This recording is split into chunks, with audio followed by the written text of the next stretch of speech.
Hey guys, welcome back to Career Mode Reviews.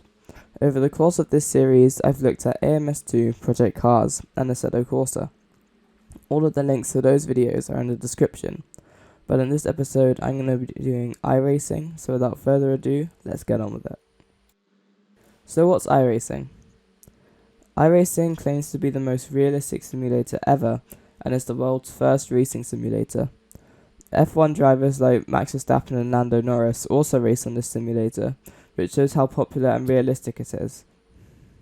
iRacing has over 100 tracks, which are all laser scanned, and over 100 cars. iRacing partners with real-life racing teams like the Mercedes F1 team, Porsche, and Ferrari to create cars for their game, so it's almost identical to real life. iRacing is also always adding new cars and tracks to their game, so there's always something more to look forward to. So surely all of this is going to be pretty expensive, right? In order to play iRacing, you have to pay for a subscription. It's really expensive, and even Elon Musk would think twice before buying this. Lots of people find this very polarizing, so I'm not going to speak about it too much. But when you get the subscription, you only get a couple cars and tracks for free, and then you have to pay for all the other cars and tracks you would like. iRacing chose to do a subscription so that they can continue to do the online servers which they run. So now I'm sure you're wondering, what is iRacing's career mode? iRacing's career mode is just you playing. If you log on to one of their official events by going to the series list and selecting which one you'd like to do, register for the event and enter the race, that will count towards your career. You'll earn safety rating and iRating from your career, which will place you with other drivers the same safety rating and iRating, so that it's a level playing field. And because iRacing is based on online racing with real players, by the time you get enough safety rating, you'll move up into a different license so you can race more cars against faster drivers. Let me explain a bit about how to get through the license. In iRacing, there are 6 different licenses: Rookie, D-Class, C-Class, B-Class, A-Class, and Pro. And 4 different categories: Road, Oval, Dirt Road, and Dirt Oval. This means you can go onto Dirt Oval without it affecting your road class. To get out of D-Class, you have to have a safety rating of 3 or higher by the end of week 13, the last week of the season, to get promoted, and competed in at least 4 races or 4 time trials. This is the same way to get out of other licenses, you'll just have to complete more races. But if you have a safety rating of 4 or higher, you'll instantly be moved up into the next class. So how do you earn safety rating? To earn safety rating, you have to complete clean laps in official events from iRacing. If you go off track, crash into somebody, or spin, you'll gain incident points. The more incident points, the more safety rating you'll lose. But the fewer incident points you get, the more safety rating you'll get. One thing lots of people find annoying about their penalty system is that in this crash, somebody crashed into the back of me. I get incident points for them crashing into the back of me getting damaged, me hitting the barrier, me going off track, and I lost control of my car, so that added some more incident points to it. So it's not perfect, but at least it filters you in with drivers that are looking for the same experience as you. So if you're trying to crash people out, it will put you with people who are crashing other people out. But if you're trying to do clean racing with good overtakes, it will put you with people trying to do clean racings and good overtakes. So how do the cars handle? The cars honestly feel amazing. The connection you get through the force feedback feels absolutely incredible, and sometimes something will happen and you'll just think, how did I keep that out of the barrier?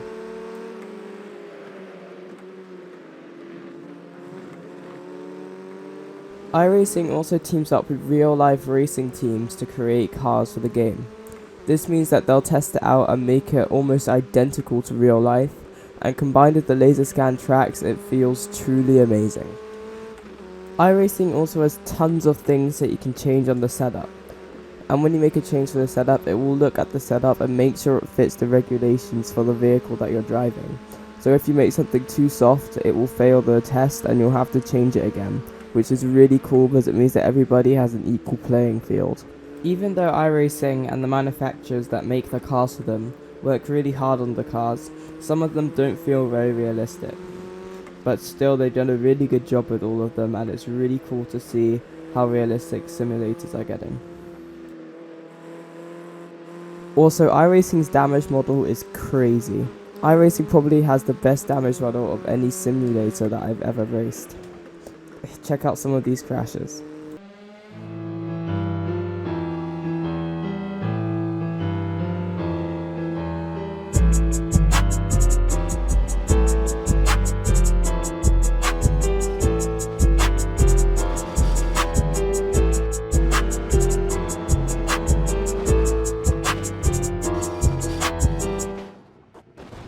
So what's the AI like? Although iRacing was made for online multiplayers, they do have AI racers for quite a few cars, although not all of them. The AI have some really cool features which I'll explain later, but they really behave like players. Some of them will be really aggressive, some of them won't be aggressive, some will take risks with their pit strategy, and lots more, and I'll explain a bit more about it later on in the video. iRacing forces you to use the cockpit camera, which I think is really cool, because in F122 and other games, esports drivers will use the roof camera so it gives them more visibility. iRacing's cockpit camera also is really good because it has this really cool feature where you put in the viewing distance from your screen width, if it's a curved monitor or a flat screen monitor, then it will calculate the field of view to make it the most realistic for your simulator. iRacing's HUD, or on-screen display, only shows minimal information. You have the black box at the bottom right, which is its default position. There are plenty of third-party apps like RaceLab apps, which is what I use, which will give you better overlays for iRacing, which are all free. But if you like to pay some money, you can get some better overlays, which show you more information. Now let me show you some alternate game modes and show you through the iRacing Launcher app. This is the homepage. Here you can see all the latest news from iRacing, your recent results, and much more. You can also get paid to race on iRacing by completing a certain amount of races in a single series. Although you only get paid a couple iRacing dollars, which can be spent to buy cars and tracks. Now this is one of the most important pages on iRacing. This is where you can enter all of the official events from iRacing, like the races. All of the races from here will count towards your iRating and your safety rating. There are also sample seasons where iRacing will make a season with AI for you to try. You can also create an AI season if you'd like to do a season with AI instead of racing online players. iRacing also has single AI races, but here's a feature that just blew my mind. iRacing will show you their relative aggression, their pit crew skill, their pit strategy riskiness, and their age. Now the age is the thing that blew my mind. The older the driver, the slower their reaction times, and the younger the driver, the quicker their reaction times. This is the only simulator I've ever seen that's had that feature, so I found it really cool. You can also customize your driver, helmet, and car. In iRacing, you can find teams to join. You can create leagues and join leagues as well. This is the store. Here you can buy cars and tracks. But make sure to look into which cars you buy, because I bought the F4 car and it really wasn't worth it. Because not very many people can control the car, so I got taken out in literally every race.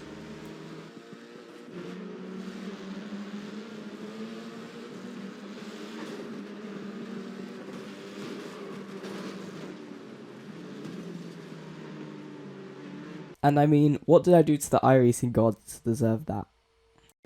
You can also see all of the cars and tracks that you've bought. iRacing doesn't have a completely separate career mode like other games. There are AI seasons and leagues and stuff that you can do, but I really like that they rank you with other people, which means that if you'd like to go further on in your career, you really have to think about every overtake. And it means that you're not just driving around with the AI, just resetting when something bad happens. You're constantly trying to figure out where you can overtake somebody, looking where you can lose the time. You're also probably going to go into a race session well practiced so that you're not spinning out and stuff. That's something that not many games do.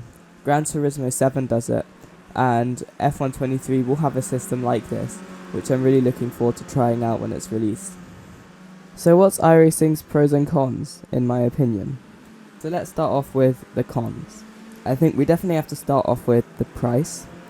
It's really expensive, and I think that if there was a subscription which you could get where it would give you access to more cars and more tracks, that would definitely be much better. I think sometimes iRacing can also be pretty stressful, and you can get pretty upset when you lose lots of iRating or safety rating, especially if the incident wasn't your fault. I think sometimes people take it really seriously, and it starts to not be fun anymore. So if that does happen, I definitely recommend you take a bit of a break and maybe move on to some different games before going back to iRacing. Some people also don't have very much time to practice for the tracks because of work and real life and stuff. So if you're a slow learner and you only have an hour or two after work or school or whatever to practice the track, you're probably not going to really be comfortable going to a real race until the weekend. And then because iRacing only runs a race every 1 or 2 hours, you're probably going to only be able to do 2 races every week. Sometimes there are not very many people in sessions as well. Like if there's a car and track which you have to buy both of them, not very many people are going to buy both of them, so sometimes the sessions are just dead and it's like you and 2 other cars. Also, if you're really dominant in a car track combination, which is really good for you, and then you move into another car track combination in the same series for their official events, and you're slower than everybody else, you're not like finishing top 3 all the time, your iRating is just going to plummet because you're not doing as well as you were before, which can be pretty annoying. So now let's move on to the pros. iRacing's online system is really good, and I really like how it filters you in with other drivers the same skill as you, so it feels like you're always doing competitive racing. I think sometimes on other games like F1 games and just other Corsa and stuff like that, it's like you're either slower than everybody else and there's no way you're going to catch up with them, or you're just lapping people who aren't very serious about it and just messing around. So I like how iRacing filters you in with people trying to do the same things as you. I really like how they've teamed up with real life manufacturers as well to get some really realistic cars, and all of their tracks are laser scanned, which is really cool. And they're always adding new cars and tracks, so there's always something new. I like how there are 4 classes as well: the road, oval, dirt road and dirt oval. Because on lots of games it seems like it's either just dirt racing or just road racing, and it's cool that iRacing has got all of those in one game, and that if you try to do dirt road and instead of normal roads, it won't affect your normal road license as well. I also think that iRacing's AI are just on another level completely. The way you can change the difficulty and all of those cool features like the age that I was talking about earlier on in the video are really, really cool. And I haven't seen a game that's got an AI as good as iRacing's. iRacing is also always active on their social media, putting weekly highlights, monthly highlights, where they'll ask their racers to send in their some clips, and if they get put into the video, they will then send you like 10 iRacing dollars so that you can spend it on cars and tracks, which is another really cool feature. Because there are quite a few racing games and it's like they make the game but then they never really put out any content or any just like fun videos. So I think iRacing is aimed at serious racers who are looking for good, clean races, and people going there to win and just not to crash and not to crash around and spin people out and stuff like that. I definitely would not recommend iRacing for beginners because of the price. I think there are lots of better sims out there which are better for beginners, which I'll talk about in my next video, which is the conclusion, where I'll find out which game is the best for beginners and which game has the best career mode and stuff like that. And yeah, I think that's everything that I'm going to cover in this video. Thanks for watching. If you enjoyed it, please consider donating to my channel and subscribing. And I'll see you in the next video, the conclusion, where I'll find out which game is the best for beginners and which game is the best career mode. And yeah, I'll see you in the next video.